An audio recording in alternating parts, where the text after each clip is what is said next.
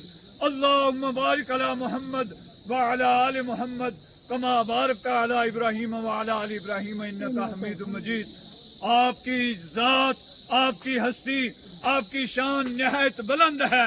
آپ نے ہمیں دنیا میں زندگی گزارنے، مرنے اور جینے کے اصول اور ضابطے بتائے ہیں، اور ہمیں یہ بتایا ہے کہ اچھا کام کیا ہے، برا کام کیا ہے، اچھائی کیا کیا ہے، کیا کیا کرنا چاہیے، وہ ساری چیزیں رسول اللہ صلی اللہ علیہ وسلم ہمیں بتا کر گئے۔ اور جن کاموں کو نہیں کرنا یا جو چیزیں ہمارے لیے نقصان دہ ہیں، ان کے بارے میں بھی آپ نے ہمیں مکمل طور پر اللہ کے حکم سے سمجھایا ہے۔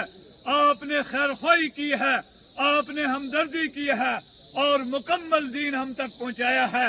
بچہ پیدا ہونے سے لے کر اور قبر میں دفنانے تک، اور پھر دفنانے کے بعد جو مراحل ہیں، جو مسائل ہیں، جو معاملات ہیں، وہ سارے کے سارے حضرت محمد رسول اللہ صلی اللہ علیہ وسلم نے ہمارے سامنے کھول کر بیان کر دیے، کوئی چیز چھپائی نہیں ہے۔ اور دوستو بزرگوں، دین آسان ہے۔ آپ صلی اللہ علیہ وسلم نے ارشاد فرمایا الدین یسر، دین آسان ہے۔ مثلاً ہمیں یہ حکم دیا گیا ہے کہ وضو کر کے کھڑے ہو کر نماز پڑھو۔ اگر وضو کے لیے پانی دستیاب نہیں ہے یا کوئی آدمی نہایت بیمار ہے کہ وضو کرنے سے اس کو دقت ہوتی ہے، اس کے لیے تیمم کا نظام رکھا ہے، تیمم کی اجازت رکھی ہے۔ اسی طرح اگر کوئی آدمی کھڑے ہو کر نماز ادا نہیں کر سکتا، اس کے لیے بیٹھ کر نماز پڑھنے کی اجازت دی گئی ہے، اور بیٹھ کر نماز نہیں پڑھ سکتا، اشارے سے نماز کی اجازت دی گئی ہے۔ دین میں آسانیاں ہیں، ہمیں یہ سمجھنے کی کوشش کرنی چاہیے ہمارے دنیا میں آنے کا مقصد کیا ہے۔ اللہ رب العالمین احکم الحاکمین نے قرآن کریم میں یہ مقصد خود بیان فرمایا ہے۔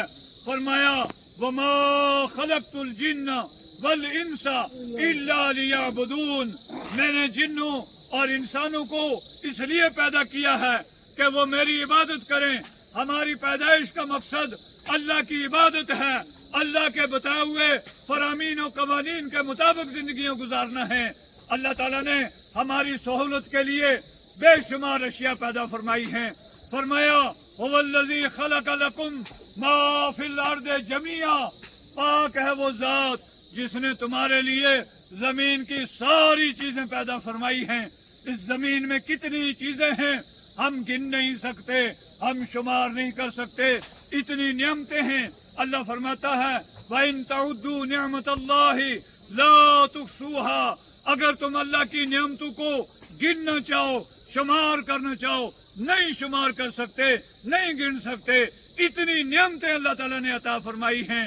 یہ زمین ہے ہمارے رہنے کے لیے، آسمان کو چھت بنایا، آسمان سے پانی برسایا، زمین سے روزیاں پیدا فرمائی، اور روزیاں بھی بے شمار ہیں، غلے جات ہیں، سبزیاں ہیں، پھل ہیں، اناج ہیں، یہ ساری چیزیں انسان کے لیے پیدا کی گئی ہیں۔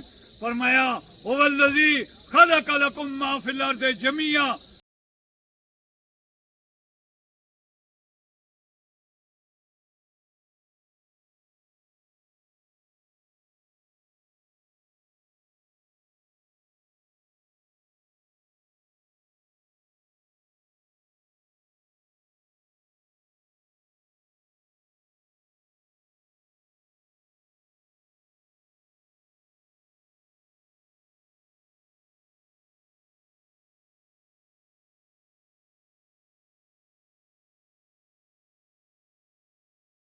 میں نے جنوں اور انسانوں کو اس لیے پیدا کیا ہے کہ وہ میری عبادت کریں.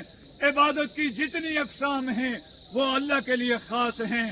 نماز مثلاً عبادت ہے.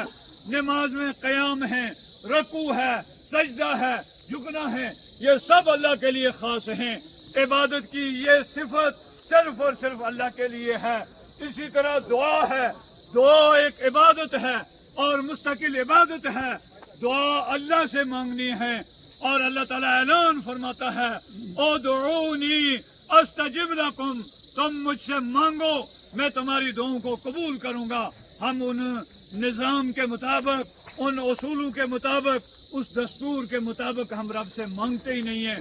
ہم اسوہ حسنہ اٹھا کر دیکھیں, اللہ کے رسول صلی اللہ علیہ وسلم کی پیاری تعلیمات ہمارے لیے بہترین نمونے عمل ہیں. آپ نے ہر موقع پر اور ہر کام کے لیے ہمیں دعائیں سکھائی ہیں. آپ نے خود بھی دعائیں فرمائیں اور دعا کرنے کا طریقہ اور سلیقہ بتایا. پھر اس کے بعد تیسری بڑی قسم عبادت کی نظر و نیاز ہے, صدقہ و خیرات ہے, قربانی ہے. یہ بھی اللہ کے لیے خاص ہیں. فرمایا وما خلقت الجن والانس الا لیعبدون, میں نے جنوں اور انسانوں کو اس لیے پیدا کیا ہے کہ وہ میری عبادت کریں. ما اريد منهم من رزق وما اريد ان يطعمون. فرمایا, اللہ فرماتا ہے میں انسانوں سے یا جنات سے کوئی رزق طلب نہیں کرتا, نہ یہ میرا مطالبہ ہے کہ وہ مجھے کھلائیں, بلکہ اللہ ہی کھلانے والا ہے. ان اللہ هو الرزاق ذو القوة المتین. فرمایا اللہ ہی رزاق ہے, بہت زیادہ روزیاں دینے والا ہے, اور اسی سے روزیاں طلب کرنی ہو اسی سے مانگو, اولاد مانگنی ہو اسی سے مانگو, اور کوئی بیماری سے شفا مانگنی ہو اس سے مانگو, وہ دیتا ہے. ان آداب کے مطابق, ان شرائط کے مطابق دعا کرو, وہ ضرور دعاؤں کو قبول کرنے والا ہے. فرمایا عبادت کی ساری قسمیں اللہ کے لیے خاص ہیں, اور اللہ دینے والا ہے, اللہ لینے والا ہے. اس نے ہمیں لینے اور دینے کے طریقے بتائے ہیں, ان طریقوں کو اپنانا ہے. عبادت کی قبولیت کے لیے دو چیزیں خاص شرط ہیں, یہ بات یاد رکھو. جب تک یہ چیزیں نہیں ہوں گی عمل قبول نہیں ہوں گے, عبادت قبول نہیں ہوگی. عبادت کی قبولیت کے لیے ضروری ہے کہ ہمارے اندر اخلاص نیت ہو. ہم کوئی بھی کام کریں اللہ کی رضا کے لیے, اللہ کی خوشنودی کے لیے, اور کوئی اس میں دکھاوا نہ ہو, ریا نمود نہ ہو, پاجی نہ ہو. مثلاً ہم جنازے پر آئے ہیں, ہمیں صرف اور صرف